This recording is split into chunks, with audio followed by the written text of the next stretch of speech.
अय्यूब का ग्रंथ अध्याय 24।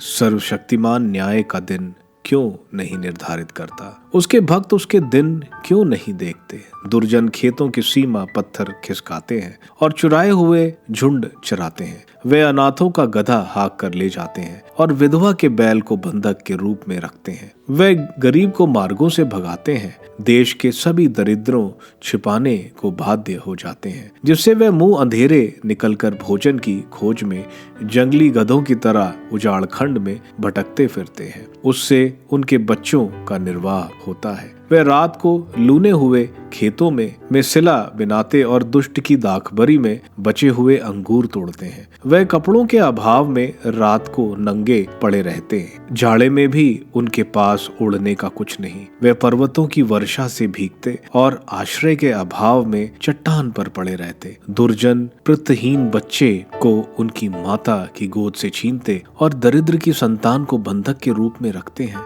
गरीब कपड़ों के अभाव में नंगे घूमा करते हैं। वे दूसरों के फूले ढोते और स्वयं भूखे रहते हैं। वे दूसरों के यहाँ तेल पेरते और अंगूर रौंदते हुए भी प्यासे रहते हैं। शहरों में मरने वाले विलाप करते और घायल सहायता के लिए पुकारते हैं, किंतु ईश्वर इस बात पर ध्यान नहीं देता। दुर्जन ज्योति के विरुद्ध विद्रोह करते, उसे पीठ दिखाते और उसकी उपेक्षा करते हैं। हत्यारा मुंह अंधेरे उठकर दरिद्र का वध करता और रात को चोरी करने जाता है। व्यभिचारी की आंखें झटपुटे की राह देखती। वह सोचता है मुझे कोई नहीं देख पाएगा और वह अपने चेहरे पर पर्दा डालता है। वह अंधेरे में घरों में सेंध मारते और दिन में छुपे रहते हैं। वे प्रकाश में किनारा काटते हैं। भोर उनके लिए मृत्यु की छाया जैसा है, घोर अंधेरा उनका शाखा है। वे पानी पर बहते तिनके के सदृश हैं। उनकी भूमि लोगों द्वारा अभिशप्त है और उनकी दाखबारी में कोई नहीं जाता। जिस तरह सूखी भूमि पर गर्मी पिघलती बर्फ सोख लेती है, उसी तरह अधलोक पापी को निगलता है।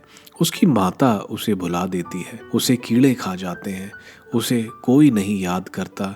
दुष्ट पेड़ की तरह काट दिया जाता है। उसने भांज का शोषण किया और विधवा के साथ अच्छा व्यवहार नहीं किया। किंतु जब ईश्वर उठाता है, जो शक्तिशालियों को भी ले जाता है, तो उसे जीवित रहने की आशा नहीं। फिर भी ईश्वर उसे सुरक्षा में रहने देता, किंतु उसकी आंखें उसके आचरण का निरीक्षण करती रहती हैं। वह थोड़े समय तक फलता फूलता और समाप्त हो जाता है। वह कटे हुए पौधे की तरह अचानक ढेर हो जाता है। वह अनाज की बाल की तरह कट जाता है। यदि ऐसा नहीं तो कौन मुझे झूठा प्रमाणित करेगा और मेरे तर्कों का खंडन करेगा?